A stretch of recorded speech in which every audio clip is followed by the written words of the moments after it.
हरे कृष्णा। शिला Prabhupada book reading में आप सभी का स्वागत है। आज हम पढ़ने जा रहे हैं श्रीमद् भगवद गीता का आमुख। सर्वप्रथम मैंने भगवद गीता यथारूप इसी रूप में लिखी थी जिस रूप में अब यह प्रस्तुत की जा रही है। दुर्भाग्यवश जब पहली बार इसका प्रकाशन हुआ तो मूल पांडुलिपि को छोटा कर दिया गया, जिससे अधिकांश श्लोकों की व्याख्याएं छूट गई थी। मेरी अन्य सारी कृतियों में पहले मूल श्लोक दिए गए हैं, फिर उनका अंग्रेजी में लिप्यंतरण, तब संस्कृत शब्दों का अंग्रेजी में अर्थ, फिर अनुवाद और अंत में तात्पर्य रहता है। इससे कृति प्रामाणिक तथा विद्वत्तापूर्ण बन जाती है और उसका अर्थ स्वतः स्पष्ट हो जाता है। अतः जब मुझे अपनी मूल पांडुलिपि को छोटा करना पड़ा तो मुझे कोई प्रसन्नता नहीं हुई, किंतु जब भगवद गीता यथारूप की मांग बढ़ी तब तमाम विद्वानों तथा भक्तों ने मुझसे अनुरोध किया कि मैं इस कृति को इसके मूल रूप में प्रस्तुत करूं। अतएव ज्ञान की इस महान कृति को मेरी मूल पांडुलिपि का रूप प्रदान करने के लिए वर्तमान प्रयास किया गया है, जो पूर्ण परंपरागत व्याख्या से युक्त है, जिससे कि कृष्ण भावनामृत आंदोलन की अधिक प्रगतिशील एवं पुष्ट स्थापना की जा सके। हमारा कृष्ण भावनामृत आंदोलन मौलिक ऐतिहासिक दृष्टि से प्रामाणिक, सहज तथा दिव्य है, क्योंकि यह भगवद गीता यथारूप पर आधारित है। यह संपूर्ण जगत में विशेषतया नई पीढ़ी के बीच अति लोकप्रिय हो रहा है। यह प्राचीन पीढ़ी के बीच भी अधिकाधिक सुरुचि प्रदान करने वाला है। प्रौढ़ इसमें इतनी रुचि दिखा रहे हैं कि हमारे शिष्यों के पिता तथा पितामह हमारे संघ के आजीवन सदस्य बनकर हमारा उत्साहवर्धन कर रहे हैं। लॉस एंजलिस में अनेक माताएं तथा पिता मेरे पास यह कृतज्ञता व्यक्त करने आते थे कि मैं सारे विश्व में कृष्ण भावनामृत आंदोलन की अगुवाई कर रहा हूँ। उनमें से कुछ लोगों ने कहा कि अमेरिकी लोग बड़े ही भाग्यशाली हैं कि मैंने अमेरिका में कृष्ण भावनामृत संघ का शुभारंभ किया है, किंतु इस आंदोलन के आदि प्रवर्तक तो स्वयं भगवान कृष्ण हैं, क्योंकि यह आंदोलन बहुत काल पूर्व प्रवर्तित हो चुका था और परंपरा द्वारा यह मानव समाज में चलता आ रहा है। यदि इसका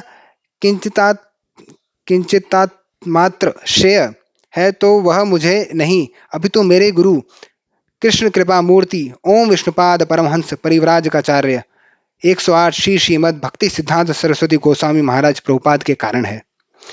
यदि इसका कुछ भी श्रेय मुझे है तो बस इतना है कि मैंने अपने किसी मिलावट के भगवद गीता को यथारूप में प्रस्तुत करने का प्रयास किया है, कि मैंने बिना किसी मिलावट के भगवद गीता को यथारूप में प्रस्तुत करने का प्रयास किया है। मेरे इस प्रस्तुतिकरण के पूर्व भगवद गीता के जितने भी अंग्रेजी संस्करण मिलते हैं उनमें व्यक्तिगत महत्वाकांक्षा को व्यक्त करने के प्रयास दिखते हैं, किंतु भगवद गीता यथारूप प्रस्तुत करते हुए हमारा प्रयास भगवान कृष्ण के संदेश मिशन को प्रस्तुत करना है। हमारा कार्य तो कृष्ण की इच्छा को प्रस्तुत करना है, न कि किसी राजनीतिज्ञ, दार्शनिक तथा विज्ञानी की सारी इच्छा को, क्योंकि इनमें चाहे कितना ही ज्ञान क्यों न हो, कृष्ण विषयक ज्ञान रंच मात्र भी नहीं पाया जाता। जब कृष्ण कहते हैं मन मना भव मद भक्तो मद्याजी माम नमस्कुरु, तो हम तथाकथित पंडितों की तरह यह नहीं कहते कि कृष्ण तथा उनकी अंतरात्मा पृथक पृथक हैं। कृष्ण परम ब्रह्म हैं और कृष्ण के नाम, उनके रूप, उनके गुणों, उनकी लीलाओं आदि में अंतर नहीं है। जो व्यक्ति परंपरागत कृष्ण भक्त नहीं है उसके लिए कृष्ण के सर्वोच्च ज्ञान को समझ पाना कठिन है। सामान्यतया तथाकथित विद्वान, राजनीतिज्ञ, दार्शनिक तथा स्वामी कृष्ण के सम्यक ज्ञान के बिना भगवद गीता पर भाष्य लिखते समय या तो कृष्ण को उसमें से निकाल फेंकना चाहते हैं या उनको मार डालना चाहते हैं। भगवद गीता का ऐसा अप्रामाणिक भाष्य मायावादी भाष्य कहलाता है और श्री चैतन्य महाप्रभु हमें ऐसे अप्रामाणिक लोगों से सावधान कर गए हैं। वे कहते हैं कि जो व्यक्ति भगवद गीता को मायावादी दृष्टि से समझने का प्रयास करता है वह बहुत बड़ी भूल करेगा। ऐसी भूल का दुष्परिणाम यह होगा कि भगवद गीता के दिग्भ्रमित जिज्ञासु आध्यात्मिक मार्गदर्शन के मार्ग में मोहग्रस्त हो जाएंगे और वे भगवत धाम वापस नहीं जा सकते। नहीं जा सकेंगे। भगवद गीता यथारूप को प्रस्तुत करने का एकमात्र उद्देश्य बद्ध जिज्ञासुओं को उस उद्देश्य का मार्गदर्शन कराना है जिसके लिए कृष्ण इस धरा पर ब्रह्मा के एक दिन में एक बार अर्थात प्रत्येक 86 करोड़ वर्ष बाद अवतार लेते हैं। भगवद गीता में इस उद्देश्य का उल्लेख हुआ है और हमें उसे उसी रूप में ग्रहण कर लेना चाहिए, अन्यथा भगवद गीता तथा उसके वक्ता भगवान कृष्ण को समझने का कोई अर्थ नहीं है। भगवान कृष्ण ने सबसे पहले लाखों वर्ष पूर्व सूर्यदेव से भगवद गीता का प्रवचन किया था। हमें इस तथ्य को स्वीकार करना होगा और कृष्ण के प्रमाण की गलत व्याख्या किए बिना भगवद गीता के ऐतिहासिक महत्व को समझना होगा। कृष्ण की इच्छा का संदर्भ दिए बिना भगवद गीता की व्याख्या करना महान अपराध है।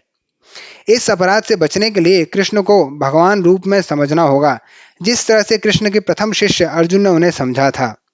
भगवद गीता का ऐसा ज्ञान वास्तव में लाभप्रद है और जीवन उद्देश्यों को पूरा करने में मानव समाज के कल्याण हेतु प्रामाणिक भी होगा। मानव समाज में कृष्ण भावनामृत आंदोलन अनिवार्य है क्योंकि यह जीवन की चरम सिद्धि प्रदान करने वाला है। ऐसा क्यों है? इसकी पूरी व्याख्या भगवद गीता में हुई है। दुर्भाग्यवश संसारी झगड़ालू व्यक्तियों ने अपने आसुरी लालसाओं को अग्रसर करने तथा लोगों को जीवन के सिद्धांतों को ठीक से न समझने में भगवद गीता से लाभ उठाया है। प्रत्येक व्यक्ति को जानना चाहिए कि ईश्वर या कृष्ण कितने महान हैं और जीवों की वास्तविक स्थितियां क्या हैं। प्रत्येक व्यक्ति को यह जान लेना चाहिए कि जीव नित्य दास है और जब तक वह कृष्ण की सेवा नहीं करेगा तब तक वह जन्म मृत्यु के चक्र में पड़ा रहेगा। यहाँ तक कि मायावादी चिंतक को भी इसी चक्र में पड़ना होगा। यह ज्ञान एक महान विज्ञान है और हर प्राणी को अपने हित के लिए इस ज्ञान को सुनना चाहिए। इस कलयुग में सामान्य जनता कृष्ण की बहिरंगा शक्ति द्वारा मोहित है और उसे यह भ्रांति है कि भौतिक सुविधाओं की प्रगति से हर व्यक्ति सुखी बन सकेगा। उसे इसका ज्ञान नहीं है कि भौतिक या बहिरंगा प्रकृति अत्यंत प्रबल है, क्योंकि हर प्राणी प्रकृति के कठोर नियमों द्वारा बुरी तरह से जकड़ा हुआ है। सौभाग्यवश जीव भगवान का अंश रूप है, अतएव उसका सहज कार्य है भगवान की सेवा करना।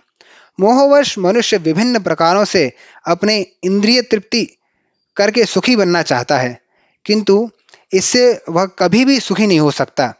अपने भौतिक इंद्रियों को तुष्ट करने के बजाय उसे भगवान की इंद्रियों को तुष्ट करने का प्रयास करना चाहिए। यही जीवन की सर्वोच्च सिद्धि है। भगवान यही चाहते हैं और इसी की अपेक्षा रखते हैं। मनुष्य को भगवद गीता के इस केंद्र बिंदु को समझना चाहिए। हमारा कृष्ण भावनामृत आंदोलन पूरे विश्व को इसी केंद्र बिंदु की शिक्षा देता है। जो भी व्यक्ति भगवद गीता का अध्ययन करके लाभान्वित होना चाहता है, वह हमारे कृष्ण भावनामृत आंदोलन से इस संबंध में सहायता प्राप्त कर सकता है। अतः हमें आशा है कि हम भगवद गीता यथारूप को जिस रूप में प्रस्तुत कर रहे हैं उससे मानव लाभ उठाएंगे और यदि एक भी व्यक्ति भगवत भक्त बन सके तो हम अपने प्रयास को सफल समझेंगे। AC भक्तिवेदांत स्वामी, 12 मई 1971, सिडनी, ऑस्ट्रेलिया। हरे कृष्ण। धन्यवाद।